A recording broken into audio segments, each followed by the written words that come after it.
Hi everyone, and welcome to the new episode of Ventures in Hearsay and Tomfoolery. yeah. This new episode is obviously just in time, Yes. and not at all like 5 months late. Of course it's not. The last episode was exactly 1 month ago. I don't know what you're talking about. Okay, so today we are going to talk about Metroidvanias and their world design. Was it? Yes, the world design, yeah. So we also have pre-recorded gameplay this time. If you are watching. Yeah, we decided that for more intensive games, it can be really difficult to talk and play at the same time. So we pre-recorded this footage of Hollow Knight. If you don't know the game, Yeah, it is a rather unknown indie title. yeah, it's very Yes, very- very niche. People don't really Yeah. have heard about it. yeah. No one knows about it. It's Yes, like real almost hidden lost gem. media at this point. Yes, a real hidden gem. Okay, so let's start about our subject. So, well, for starters, What the fuck is a what is a Metroidvania? Metro- Yeah. Exactly, yeah. Because, so for those who might not know, young people, I guess. Those whose you age don't starts like with a saying. 2. Your birth starts with a 2, dear God. With a 1. The young people. No, two, yes, you're right. So, Metroidvania, unless I'm mistaken, that's the part I know, comes with the fusion of two terms. One which is Metroid, which was one of the very first type of Metroidvania, and Castlevania, another very early type of Metroidvania. Not That actually isn't it that? very close, but not precise. It's a term of But two go ahead. precise games. Those being Super Metroid, not the first Metroid, Oh, and Castlevania Symphony of the Night.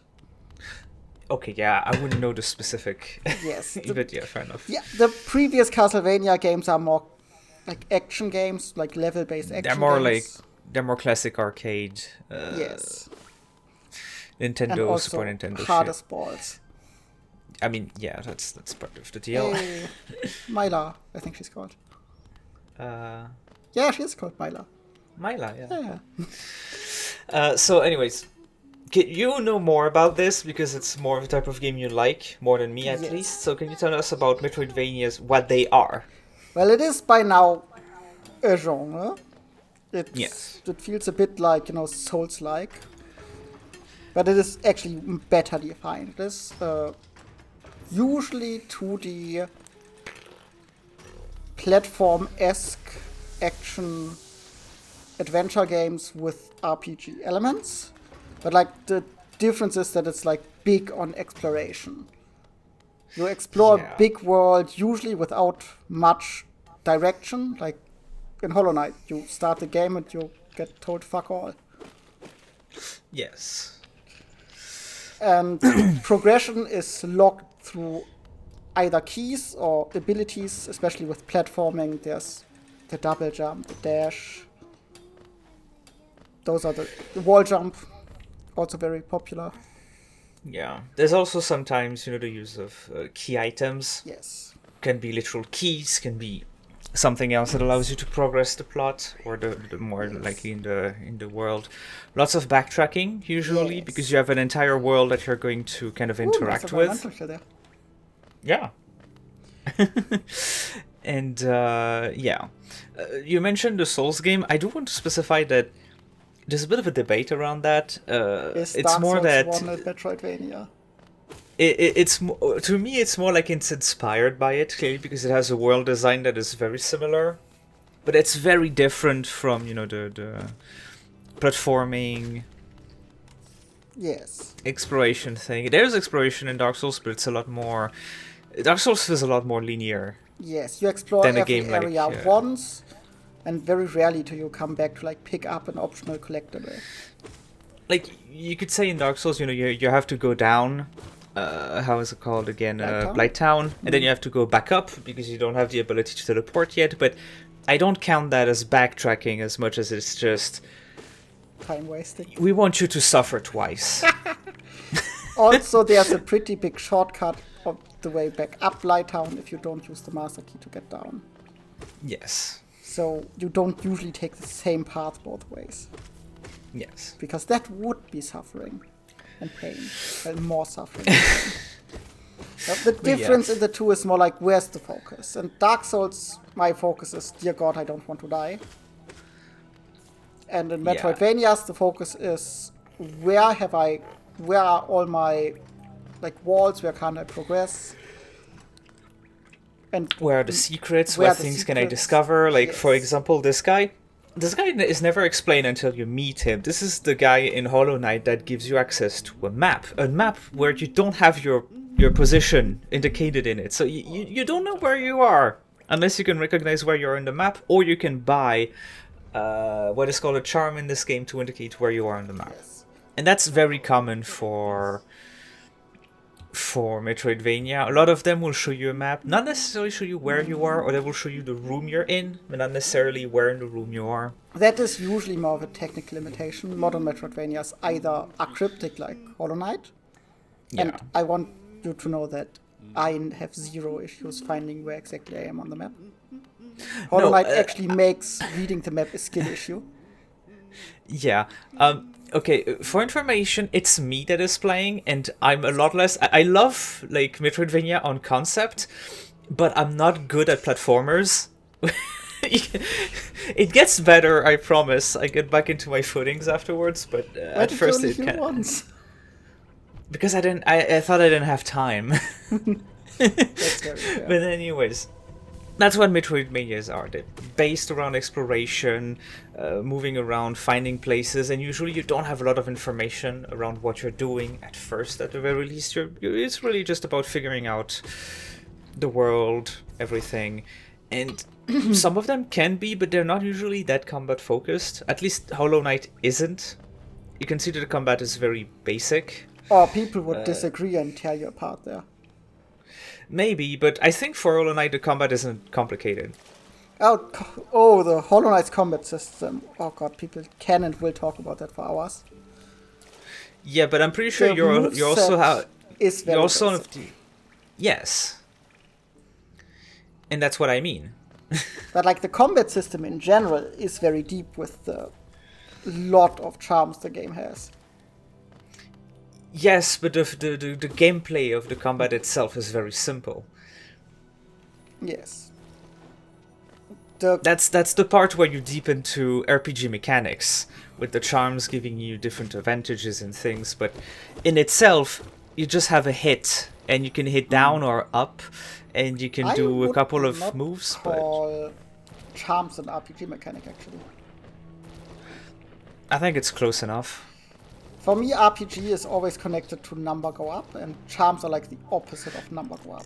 Not necessarily, because you have different type of progressions, even in RPGs, horizontal, vertical, and I think it's just a case of not the usual type of RPG mechanic. It's not Final Fantasy, but it's still something that alters the way hits work and all that stuff. Yes, the charm system in Hollow Knight also has been praised and copied to hell and back. I mean, yeah. Popular examples, both Metroidvanias would be Ori and the Will of the Wisps and Nine Swords. Yes, both right. Straight up looked at Hollow Knight's charm system and said, yeah, we're taking that. I'm pretty sure that it was you playing Nine Souls that made you want to talk about the subject, by the way. It was, yes, because we didn't choose Nine Souls for gameplay because it's a bit bloody. Yeah, it's a bit bloody and it's a bit more difficult. At least to take it... I would not have... It would have been difficult for me to play Nine Souls. And yeah, it's very violent. Yes. It's very cute and cartoony, and then in the opening sequence you see your character's brain. And yeah. So, that is quite a memorable thing. But anyways. In Hollow Knight, however, you never see the player character's brain. Probably because he doesn't have one. You see a skull, though. It's not is it a mask or is it a skull? Now that's a question. It to me it looks more like a skull, but masks are a huge thing in Hollow Knight. That is true, but it looks like it covers. If it's a mask, it looks like it covers his entire face, his Yes. entire head, not just his face, but like his Also entire head. important spoiler for Hollow Knight. Whoop-de-doo. How terrible. That's not a bug that you're playing. But that's also not the Hollow Knight. The Hollow Knight is something else. This is the player character is called the Knight. And is But it's- kinda just an empty shell filled with void goop. First boss. Okay. But to try and put the discussion back on track, so now we know what a Metroidvania is. Yes. Let's talk a bit about one of the very important part of a game that is based around exploration, the world design. Yes. Well, let's take Hollow Knight.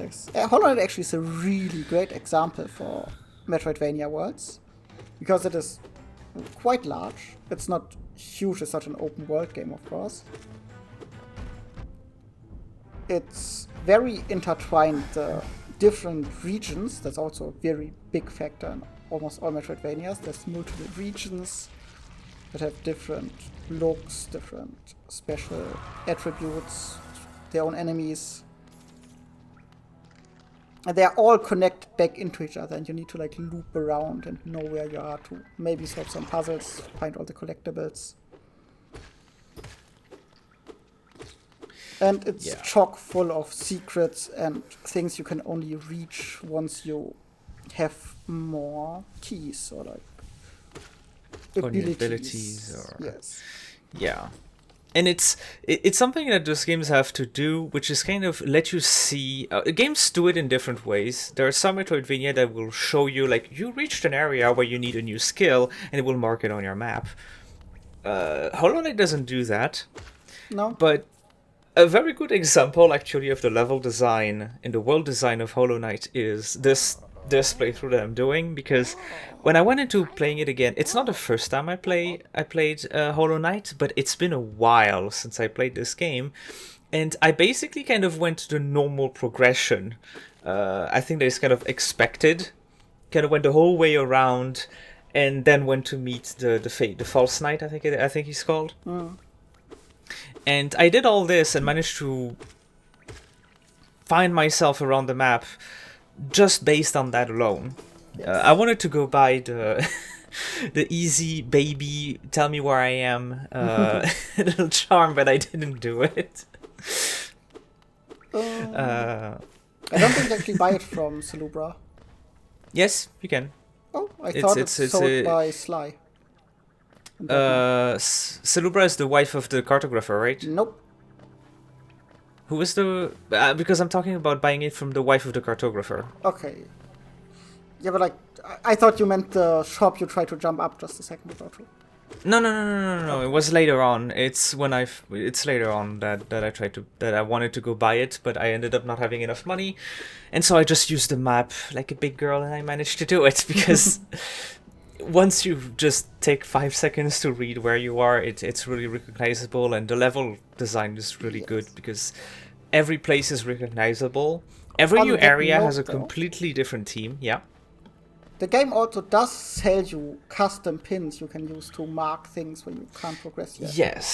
Yes, you have to buy them, but you can just... I think you have 4 pins that you can just place around. You can buy 4 different variants, and I think you can place 4 of each. Yeah, which is good enough, I think, for this game. It's not big enough that that this is not going to be enough. Also, Metroidvanias usually do a great job at making like important progression logs memorable. Yes. Like at the beginning you don't really need it. You're getting your ass handed to you. Yes. But like that tram thingy, for example, you find here, you will remember this tram card.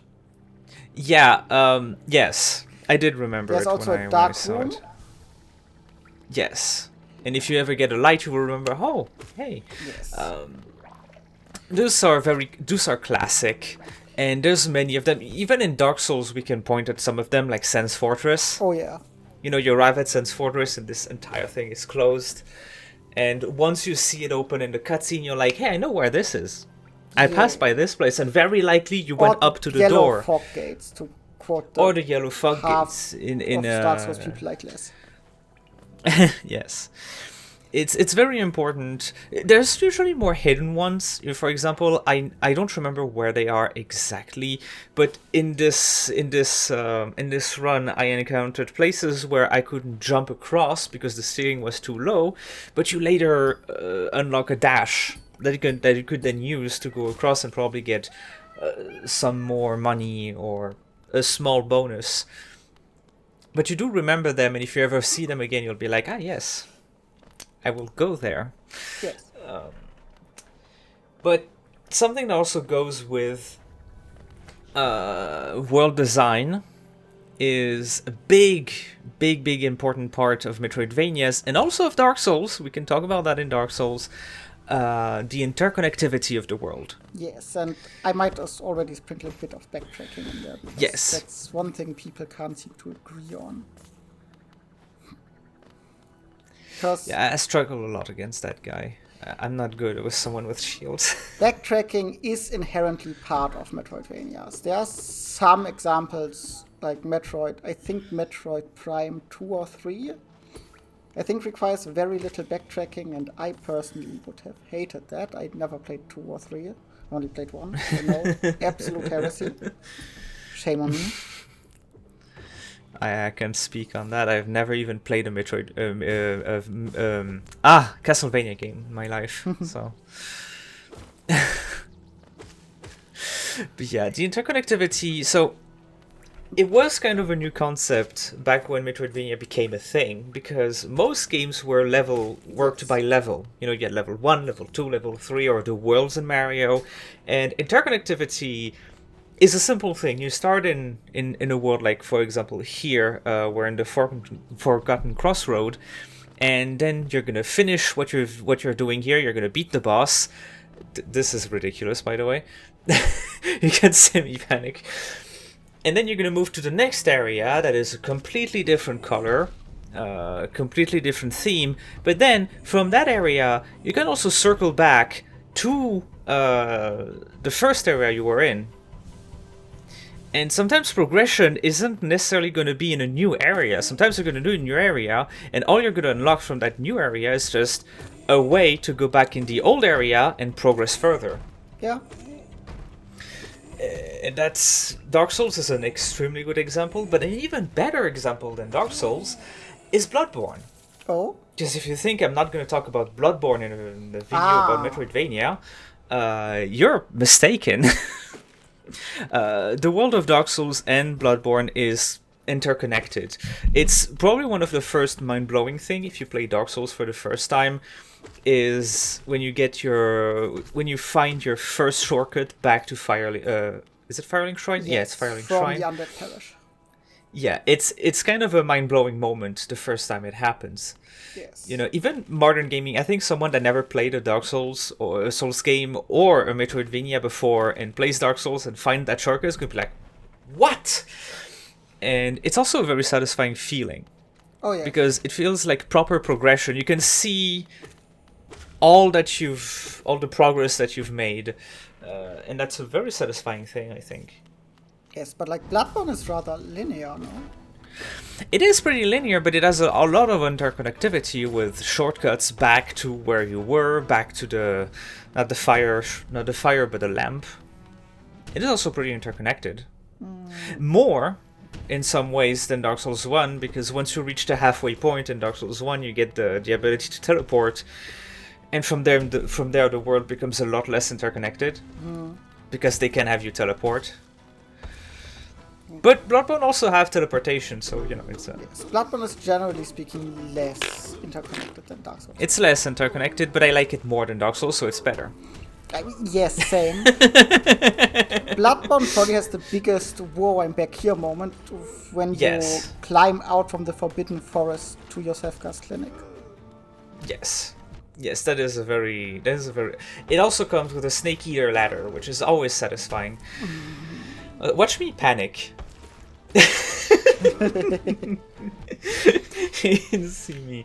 Anyway, the important bit about interconnectivity is that you need the world to be traversable from basically anywhere to basically anywhere, because you don't know where your player is and where they want to go. Because There's a lot of backtracking. There's a lot of going back to backtracking, going back to previous areas to hoover up some collectibles you couldn't get before. Yeah. It shouldn't be done excessively with like things you need to do, but like picking up more health in Hollow Knight, more mana. It's important, I think, that backtracking should be mostly done for something that the player wants to do, like bonuses. Because if you make them backtrack for everything... Metroid Prime would be a great example. Yeah. There's also a thing, before we go to the next point, which I think is important, and why a lot of Metroidvanias are... you decided to just fuck that. Yes, I don't like this enemy. I'm bad at it. What was I gonna say? Yes, one of the... No, I forgot what I was gonna say. Fuck. I'm bad at this game, if you didn't notice. I forgot my point. That's really annoying. I'm just gonna go on the next point, and maybe I remember what I wanted to say. Don't really want to stick to the points that closely, actually. You just want to... I know, but it's linked to what we were talking about, which is linearity. We were talking about interconnectivity, and as a result, Metroidvania are... You can consider them pretty linear, even though you have a whole playground to go at. You have a linear progression in them. The main progression is usually rather... Okay, let's take the two kinds of progression, that is power progression and like exploration progression and actually objective progression. Yes. And take them in two piles, one that is main progression and the other is the other two. The main objective progression is quite linear because they are usually... Well, not even that. In Hollow Knight, that's also quite non-linear. Metroidvanias tend to be rather non-linear, at least. They can go either way in main progression. Like Hollow Knight... For example... Hollow Knight has... Let's think about it. Hollow Knight, you usually go through the crossroads. Then you usually go through Green Path. Yes. And the actual main progress starts once you reach the resting grounds, which you can get to, I think, 3 different ways, or 2. 3, actually. Okay. Once you reach that, you will get 3 MacGuffins marked on your map, and you can do them in any order. And after that, you need to go murder the final boss. That is not very linear at all. That's true. 9 Souls, on the other hand, is basically... Yeah. Not really depends fully on the linear, game. but... It feels more linear, at least, when I watch you play it, because I didn't play it myself. It is very linear, but like I think it's not fully linear. I think there's some things you can do out of order. But it's true that Hollow Knight doesn't feel as linear. I approached it in a very linear way because I'm very unfamiliar with it. Yes. But once you are familiar with it, you can kind of start just doing what you want with it. Oh, and there's a lot of skips. If you're non-familiar with it. I mean, yes, you can also accidentally... There's 3 different ways to get to the first main objective, and you're not meant to know where it is. You're meant to stumble upon it. There's one that is more likely, but like all 3 are very much intended. Like afterwards, directly it splits into 3, so it's not linear. When you talk about like power and exploration progression, in Hollow Knight that is incredibly non-linear. Because there's a lot of skips, there's a lot of tiny little things you can do to... Like, for example, the first boss, the False Knight. You don't have to kill the False Knight. No, true. I think it's a fully optional boss, but... Is it? Yes, it is. Don't you need to kill him to get the... How is it called? The key to the city? Not the key, the first power. No, you can... If you break the door out of the arena... Oh, you can. Yes, you can get out of the boss arena without killing him. That way you get the Vengeful Spirit. but you don't get the key he drops. Fair enough. That also locks you out of the most natural progression to the resting grounds. Yeah. But it is technically completely optional. And there's a bunch of tiny hidden things. For example, you can use some of the background elements to get some height. And pogo your way to some hidden areas. Like, Yes.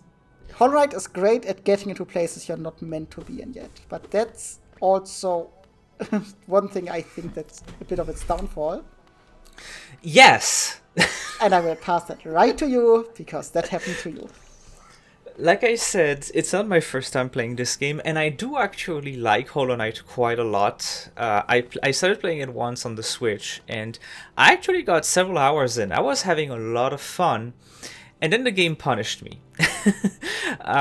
There's an area in the game, I don't know how it's called, the very dark... Deep Nest. The Deep Nest. The Deep Nest is supposed to be a somewhat late game area, I think. Yes, you're definitely only meant to go there after you are at the resting grounds and get your reason to go there.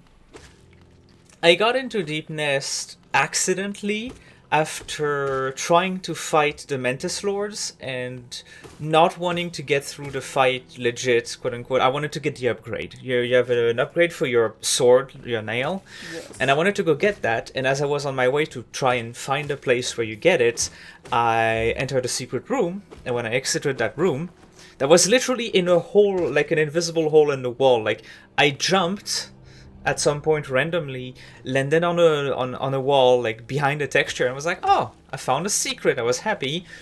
Went in, entered a room with a weird creature in it, walked out, and the ground broke, and I fell for quite a long time until I entered Deep Nest. Yes. And this area is suddenly, like, until then, the progression of the game is pretty good. Like, the way I was doing it, at least, it really felt like a natural progression. I was just the parkour, the platforming was slowly getting harder, the enemies were slowly getting more complicated, but it was a good progression. I felt like I was getting better at the game, and so the game was throwing me more challenge. But then, I entered that place, which is a lot harder, with enemies that are more tanky, that do more damage, and it's a very dark, tight area, and to get out of it requires pretty difficult platforming. It's not super hard, but compared to what I was doing until that point, it was a lot harder. Deep Like, Nest you've seen me- is definitely an area you don't want to get trapped in. Yeah, you've seen me do that little move where you can attack down, and if you do that on spikes, you can use that to jump. It's a thing you're going to start using later on in the game, and one of the paths to get out of Deep Nest requires you to do an entire room of parkour using that technique, the parkour. You don't need to do it, there's another path, but for some reason the other path was just as difficult for me for a different reason. I tried both paths for at least 2 hours, and I couldn't get out. I could have, I felt like if I tried long enough, I would be able to do it. But I didn't want to anymore, because finding myself trapped in there in a game, a style of game that is supposed to reward exploration, felt so punishing, and that's when I tried to buy the compass. Yeah. It felt so punishing that I just stopped playing at that part. That's very fair. The fact, Deep Nest the fact is that I could meant to be locked behind the Mantis Lords, which are specifically Yeah. placed to be a difficult boss fight. And once you kill the Mantis Lords, they open the gate to Deep Nest, and you can go in and out. You managed to skip your way past the fight and behind the closed gate. Yeah. And once you fell down, you were trapped in Deep Nest and would have gotten out the other way, which is either getting all the way to the tram station, which Yes. bad time, the stag Yes. station, or finding Yeah, the the stag tram's station. pass and getting the tram out, which is still Yes. bad, but better. That's the one I tried to do, and that had somewhat difficult parkour. Fuck, Yes. I'm gonna be able to say it. Platforming. It's not that hard, but like I said, from the part I was in the game, at that point you don't have that difficult platforming. As you can see right now, it's not that difficult, and the Mentis Lord are not that far into the game, really. So, yeah, the game is not bad by any means, and I wasn't even intended to find that path, from what you told me. I think at the time when it happened, I explained to you exactly where I was, and you told me that I wasn't supposed to be able to find that shortcut yet. So I kind of sequence break to get me there. That was accidental. An intended sequence break, yes. I wasn't supposed to know that was there, and I literally find it by jumping randomly, because I like to jump or dash when I'm moving just horizontally in a room and there's no enemies or nothing, and that's how I accidentally found the path. Had I jumped 2 frames earlier or later, I would not have found it, and I would not be as bothered by this. Yeah. But it's not a point against the game. In my case, it led to a bad experience, but I think it's a point for the game, but it can lead to difficult moments. Definitely. I still think it's good that those games are as open as they are.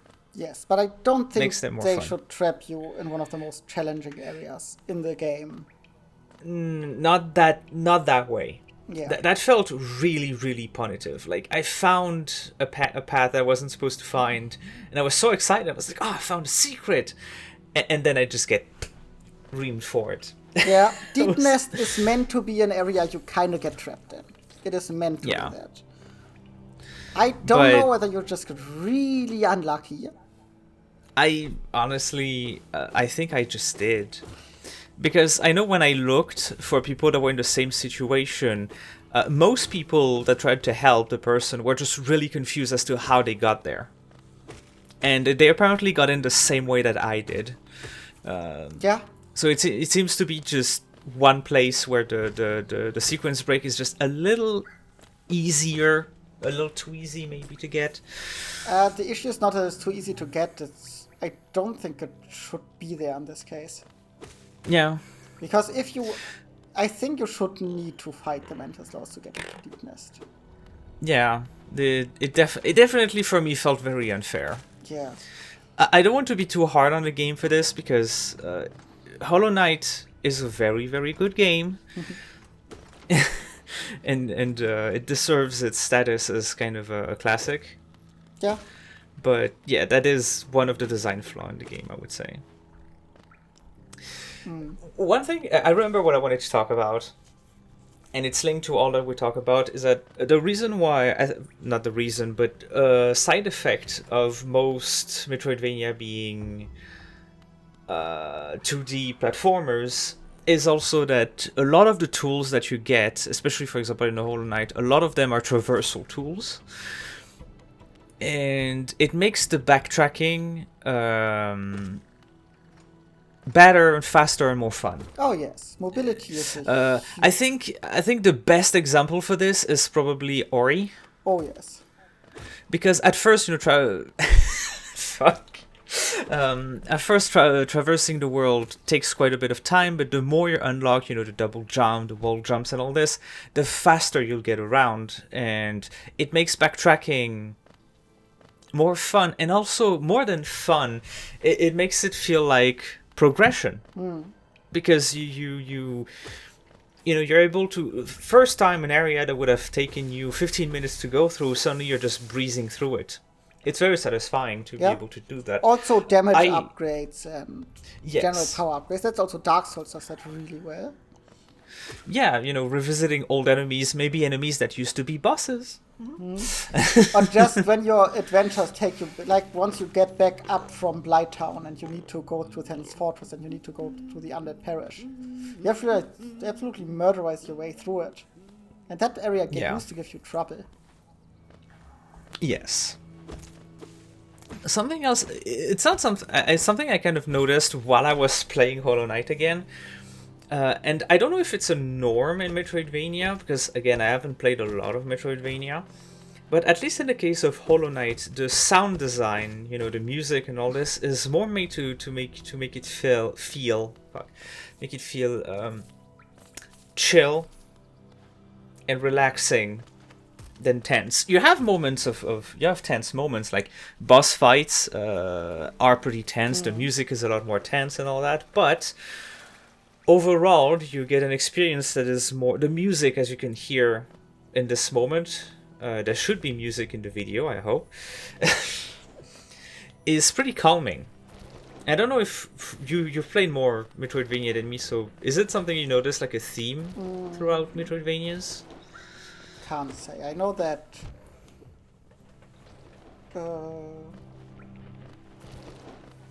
I mean, that's generally video game music. You want the music to underline the emotions the player should feel, and for Metroidvanias, that is usually relaxed exploring. Yeah. I know I have another example, a game that gave me the same feel. It's called Lunacid. It's also a Metroidvania, but it's a Metroidvania dungeon crawler. It's a game that was directly inspired by the King... how is it called again? King... The series that From Software did before Dark Souls. Kingsfield? Yeah, Kingsfield. It's a game inspired by Kingsfield, and it's also based around exploration. And despite the game being very horror themed, because I think the developer of the game did a lot of horror games before, and clearly when he wants to scare you, he's very good at that, the motherfucker. But the game overall has a very chill feel, because it's not about fighting, it's not about being scared, it's about exploration. It's really just about the pleasure of exploring, finding secrets. If we want to explore a trend that a lot of Metroidvanias have in common, it's solitude. Yeah, that's true. You're gonna have a couple couple of companions, but not a lot. You're not usually gonna encounter cities. Around. Like, even if you encounter a city in Metroidvania, yeah, right. Metroidvania, a popular video game. In Ori? You can talk about Ori? There's not a single city in Ori. This, for just cutting you there, this is the example of one of the progress locked area being memorable. Like, you enter this and it's just a very dark room and you're like... Yes, and that also leads to the resting rooms, by the way. Yeah. So it's like, you're gonna remember that place. And it's also just after you unlock the shortcut, so you're very likely to remember that place. Yes. But yeah, please continue. If you remember the point. Yes. There's a city in Hollow Knight, the City of Tears. Oh, there is. I didn't get there, I think. No. Yet. You didn't. You were on your way to the City of Tears before you got trapped in dark. Oh, that's where you get the upgrade for the nail? Yes. It's an absolutely lovely place with a depressing as fuck soundtrack and amazing visual design. Yeah. Great place. But like, Metroidvanias thrive on exploration, and a big part of exploration is solitude and loneliness. Yes. Because if you are alone, you can explore in peace. Like, it's not a grand adventure. You're usually some random fuck on some cursed and doomed task. Yeah. I mean, you take the case of Metroid, you're Samus, you're a bounty hunter. Yeah. And going on missions. Usually already hit the fan beyond belief. And you're just there to prevent things from getting turbo fucked. Yeah. Like Metroid Prime, that's the one I did play. I did play Metroid Prime, the remake. Really good game, by the way. I wish it wasn't just on the on the Switch, because it deserves to have a proper platform.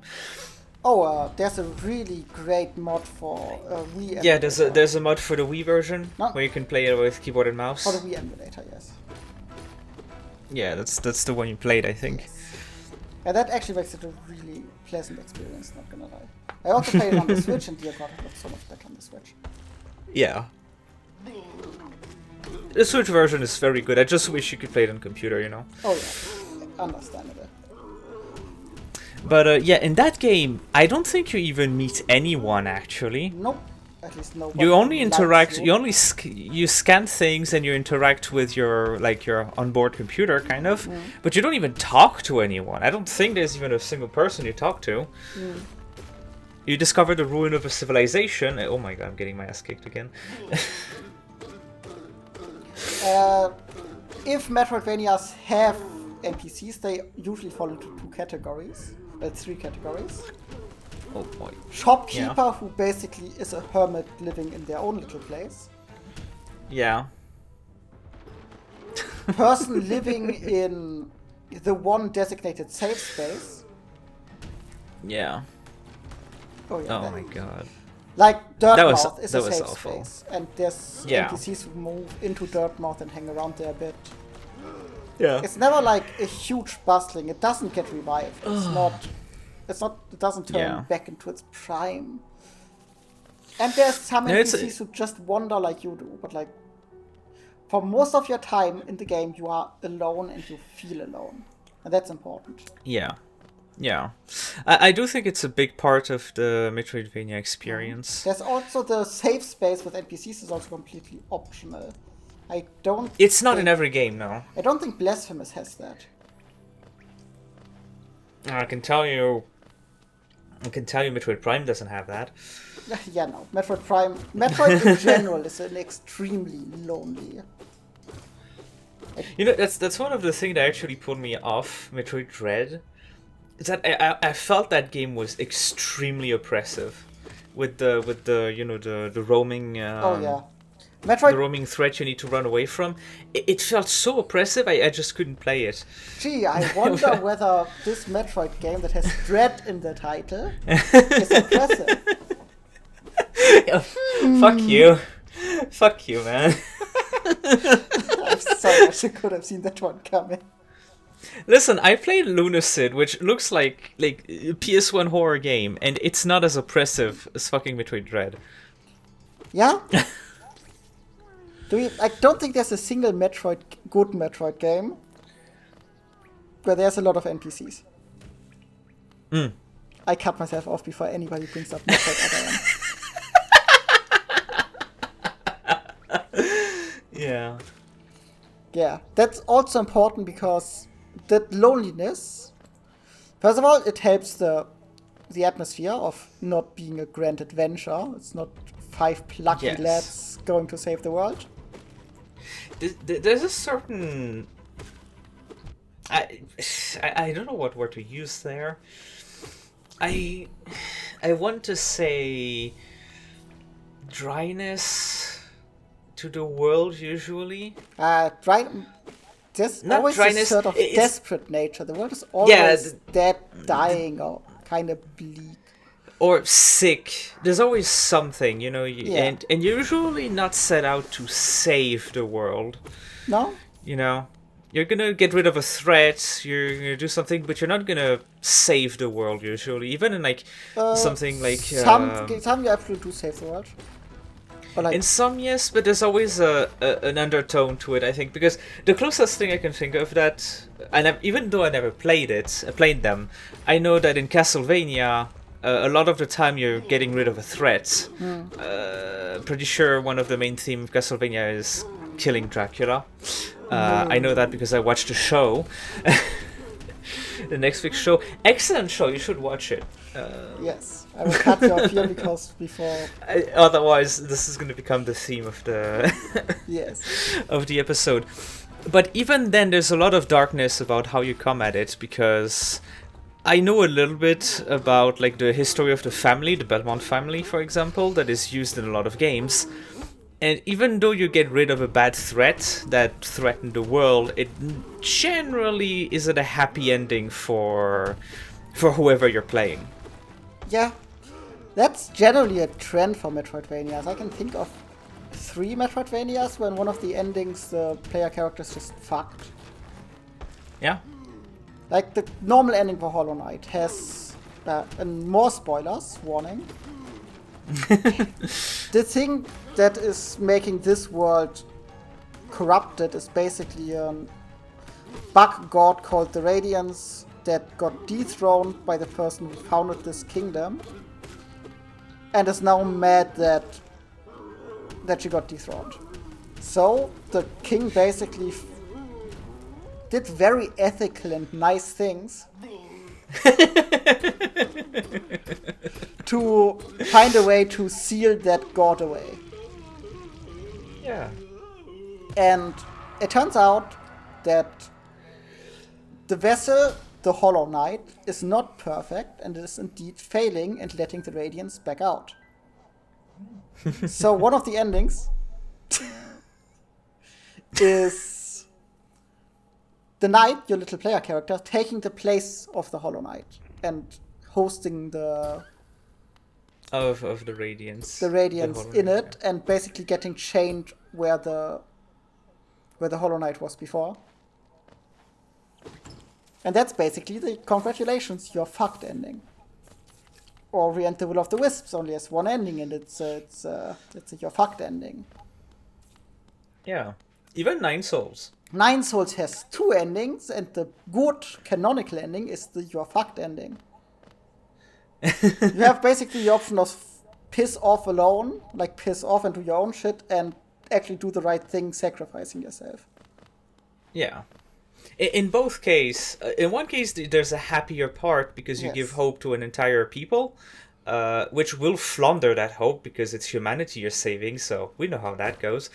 But but your character does meet a bad end, which is a very common theme for that sort of game, and that is extremely reflected. I think in Blasphemous Dark also Souls. has. Well, Blasphemous endings are cryptic beyond belief, and I'm not qualified to talk about them.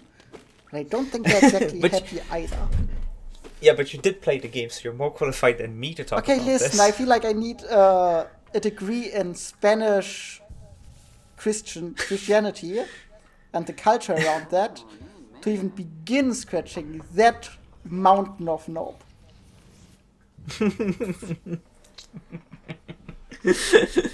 Fair enough. Metroid usually has a rather, my job here is done, the place is now still fucked, but at least the big bad thing won't get out. Yeah.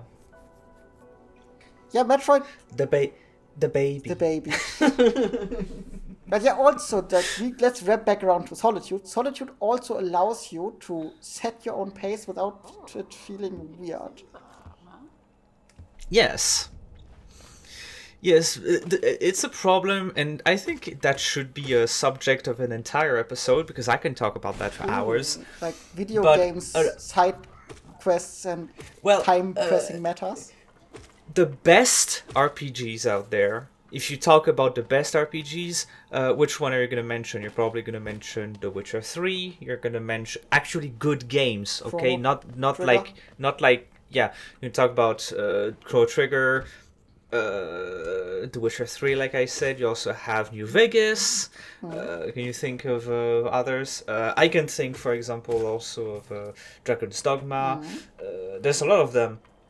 A lot of them, what they do is Sea of Stars also. All of those really good RPGs, because no, Skyrim is not a very good RPG. Even if you like it, and I understand why you like it, it's not a good RPG. They all have a point in common. For a future episode. The Yes. episode where we absolutely rip Skyrim apart. All those RPGs have one thing in common, and it's usually putting a Cyberpunk, maybe not the best game out there, but a good RPG. They all have a thing in common, is that they put a time limit either on the world or on the character. In the case of Cyberpunk, it's you're slowly dying. You should probably do something about this, and before you die. In The Witcher 3, you have, hey, you gotta find your adoptive daughter, and she might be dying. Probably, maybe, somewhat. So do something about that. You always have a time limit in what you're doing, and there's this disconnect between the main quest is time limited and the world is dying and something is happening and oh my god, what are we gonna Chrono do? Trigger has the time limit for large chunks of the game. I mean, it doesn't need to be large chunk. Also, it just needs to be sometimes not necessarily a time limit, but a threat, a big threat that feels like, we shouldn't be doing side quests. I shouldn't be helping grandma make jam when, again, I don't know about Chrono Trigger that much, But I do know that, for example, in the other game that is inspired by Chrono Sea Trigger, of Stars?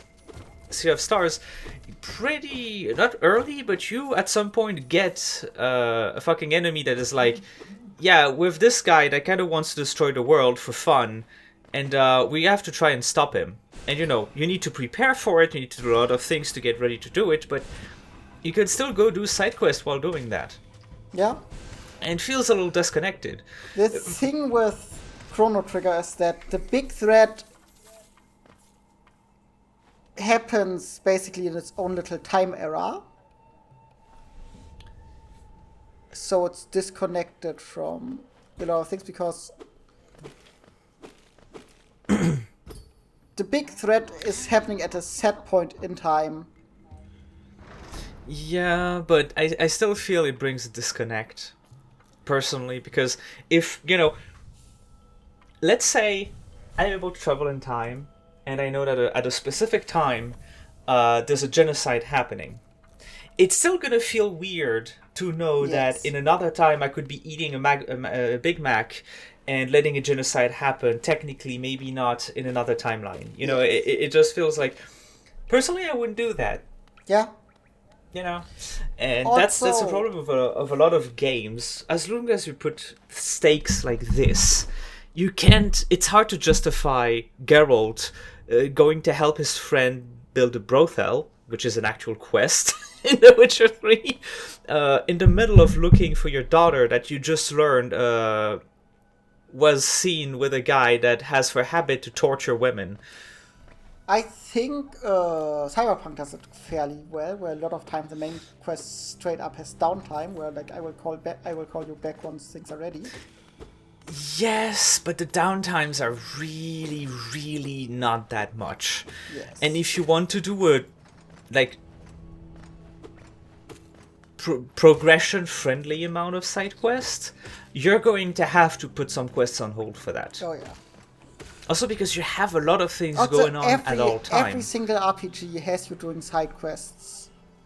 When by pure plot reason you would be doing the fucking main quest. Yes.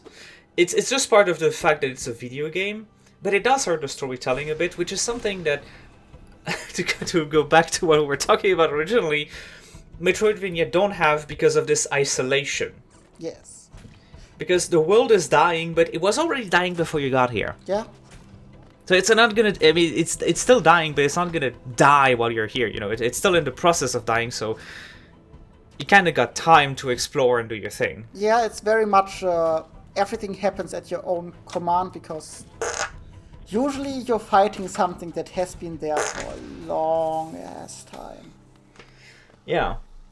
Like everything it's important in Hollow Knight happened years ago. You know, it's kind of like Breath of the Wild. Yeah. You know, Zelda has been holding back Ganon for like 100 years. She can last a couple of months.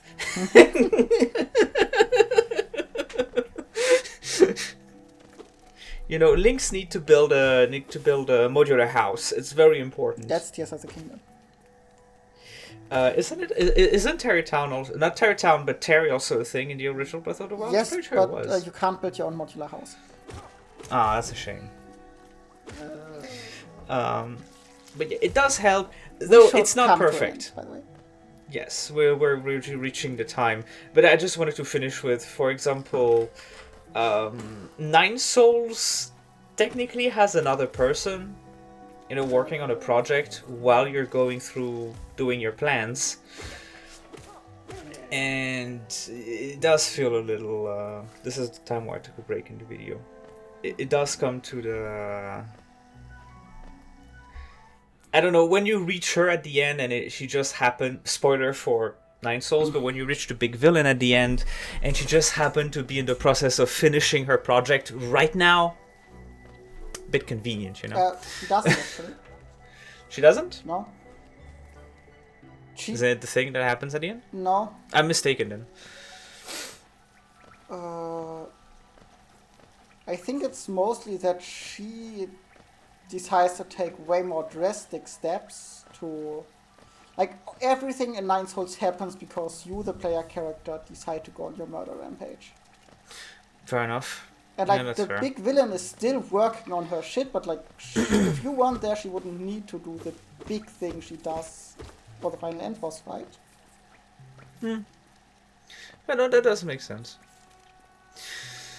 And yeah, there is a time pressure, Oh. but only once you piss off the villain Hey, Malta. enough. Look, there's a character there. She looks cool. She should probably have her own game. All right, that's that episode end. Sorry, but yeah, this is that's the end of the episode. Yeah. In conclusion, I would say that Metroidvanias are cool and you should play them. Oh yes, absolutely. Short list of That's all. Metroidvanias we recommend. Hollow Knight, obviously. If you haven't played Hollow Knight, if you like Metroidvanias, yes. play Hollow Knight. Nine Souls is a lot more intense. If you and like it's, Sekiro and Metroidvanias, yeah. play Nine Souls. I If can you like being recommend. depressed, play Ori. You can start with the second one. It is probably the straight up better game. I have one that I can recommend that is actually probably a little obscure. I need just a second to find it. It's called The Night Witch. It's a mix of shoot 'em up. It's a shoot 'em up, but it's also a Metroidvania. It's weird. It's not perfect, but I do recommend giving it a try. It's pretty interesting. Yes.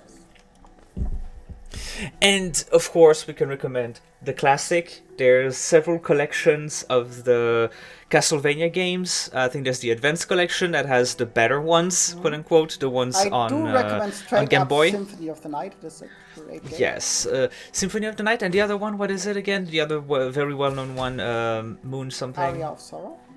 Area of Sorrow, yeah. That are both two of the most known one. Metroid Prime, Yes. very good. I only played a part of the remake, so you're probably better to recommend to know if the other ones are good. I don't know. Metroid Prime, they're all solid. And with Metroid Prime... Don't play Metroid Other M. Don't. You don't need to. And with Metroid Prime, oh, what's it called? The fourth one coming out. Well, Metroid Prime 4. Yes.